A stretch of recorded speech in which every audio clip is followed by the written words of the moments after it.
Merhabalar, kanalıma hoş geldiniz. Ramazan ayının sonlarına doğru yaklaşırken iftar menülerimi sizlerle paylaşmaya devam ediyorum. Bugün hazırlamış olduğum menüde hünkâr beğendi, baharatlı patates kavurması, cevizli ve kabaklı havuç tarator, bir de cennet çorbası var. Hepsi çok lezzetli, çok güzel tarifler. Mutlaka denemenizi tavsiye ederim.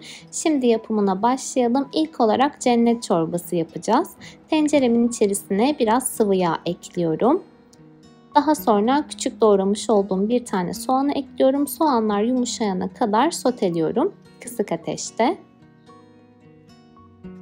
Bir tane küçük doğranmış patates ekliyorum. Tekrardan kavuruyorum.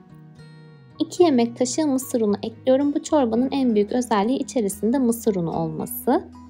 Mısır ununu da yaklaşık 2 dakika kadar kavuruyorum. 1 litre sıcak su ekliyorum. 1 su bardağı kadar da et suyu ekliyorum. İsterseniz tavuk suyu da kullanabilirsiniz. Toplamda 6-7 bardak kadar su kullanacağız. Eğer kıvamı size koyu gelirse biraz daha su ekleyebilirsiniz. Çorbayı 10 dakika kaynattıktan sonra blenderda çekiyorum. Tuz ve karabiber ekledikten sonra karıştırıyorum. Bitmiş hali bu şekilde. Gerçekten çok güzel oluyor. Mısır unu olduğu için çok farklı bir tadı oluyor. Denemenizi tavsiye ederim. Dilerseniz içerisine sarımsak da koyabilirsiniz. Şimdi tarator yapacağız. 3 tane havucu rendeledim. Küçük bir tavaya alıyorum. Biraz sıvı yağ ekliyorum. Kısık ateşte havuçlar yumuşayana kadar soteleyeceğim. Siz kişi sayısına göre ölçüleri arttırabilirsiniz.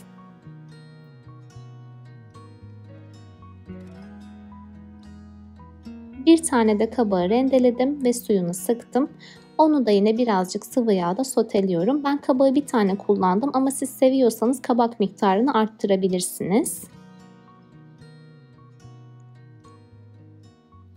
Kabaklar da yumuşayıp piştikten sonra bir kabın içerisine sotelemiş olduğum havucu ve kabağı ekliyorum.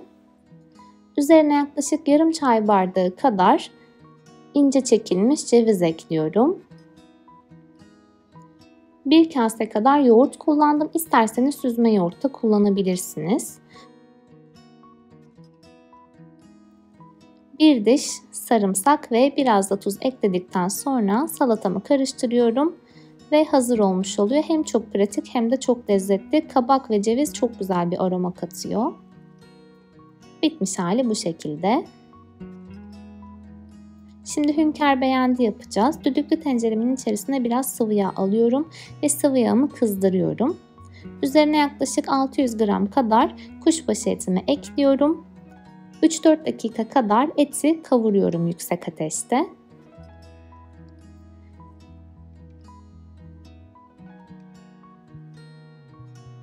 Et suyunu salmaya başladı. Üzerine herhangi bir su eklemesi yapmadan kendi suyunda haşlayacağım yaklaşık bir 15 dakika kadar. İsterseniz direkt kavurarak da yapabilirsiniz ama ben genellikle dana eti zor piştiği için bu şekilde düdüklüde haşlayarak yapıyorum. Böyle daha kolay oluyor.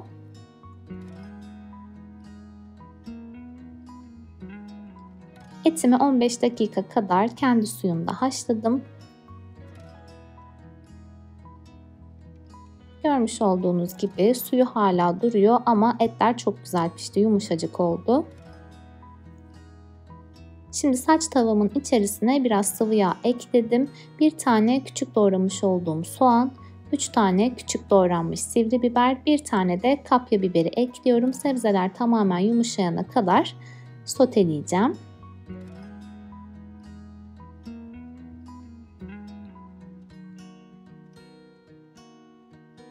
Soteledikten sonra haşlanmış etlerimi ekliyorum. Tencerenin dibinde kalan suyu da bunun içerisine alıyorum.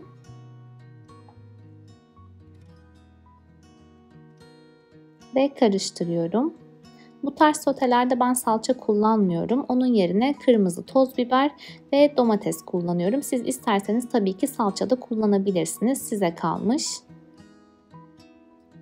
Beğendinin üzerindeki eti nasıl seviyorsanız malzemeleri ona göre ekleyip çıkarabilirsiniz. Biz genellikle eti bu şekilde sevdiğimiz için bu malzemelerle yaptım.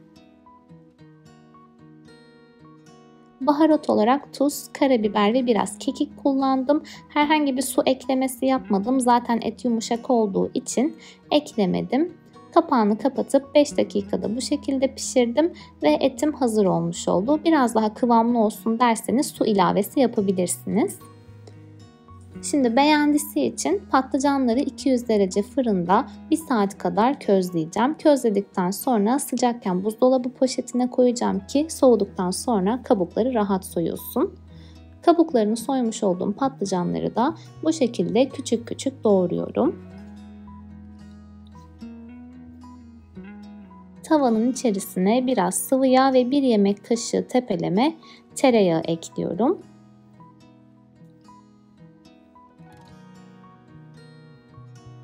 Yağlar eridikten sonra 2 yemek kaşığı un ekliyorum. 2-3 dakika kadar unun kokusu çıkana kadar kavuracağım.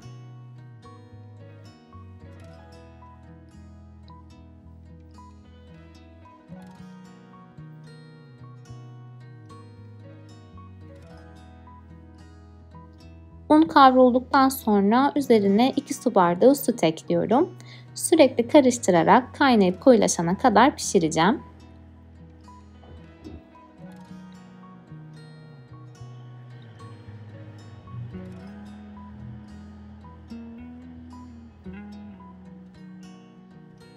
Ve kıvam almaya başladı. Bu kıvama geldikten sonra patlıcan, tuz ve karabiber ekledim. Tekrardan karıştırıyorum. Bütün bu işlemleri kısık ateşte yapıyorum. En son üzerine kaşar peyniri rendesi ekliyorum. Ben göz kararı ekledim. Siz de istediğiniz kadar ekleyebilirsiniz. Yaklaşık 1 su bardağı kadar ekledim ben. Kaşarlar eriyene kadar karıştırıyorum. Ve beğendi de bu şekilde hazır olmuş oluyor. Şimdi yanına baharatlı patates kavurması yapacağız. Bu şekilde taze patateslerim vardı. Kabuklarını soydum, güzelce yıkadım. Patateslerimin büyük olanlarını 4'e, küçük olanlarını 2'ye kesiyorum.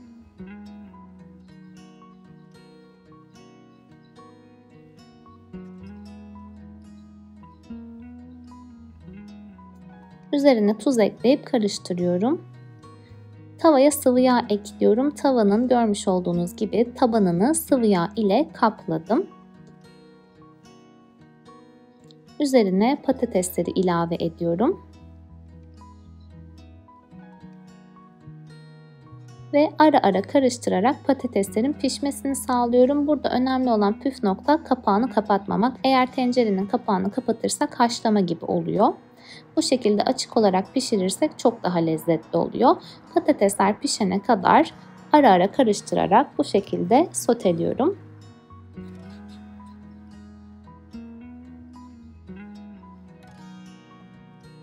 Patateslerim pişti. Baharat olarak ben üzerine kekik, biberiye, karabiber ve birazcık da pul biber ekledim. İstediğiniz baharatları ekleyebilirsiniz. Tamamen sizin damak zevkinize kalmış. Bunu kahvaltıda bile yapabilirsiniz. Gerçekten çok lezzetli oluyor. Üzerine kaşar rendesiyle de harika olur. Şimdi bütün yemeklerim bitti. Artık sunuma geçiyoruz. İlk olarak beğendiği koyuyorum. Üzerine et sotemi ekliyorum. Salatamı küçük bir tabağa almıştım. Üzerine biraz dereotu ve ceviz ekledim. Patateslerimi de tabağa alarak bu şekilde servisi bitiriyorum. Yemeklerimin bitmiş hali bu şekilde. Umarım sizlere de fikir olmuştur. Videoyu beğendiyseniz beğen butonuna tıklamayı ve kanalıma abone olmayı unutmayın. Bir sonraki videoda görüşmek üzere. Şimdilik hoşça kalın.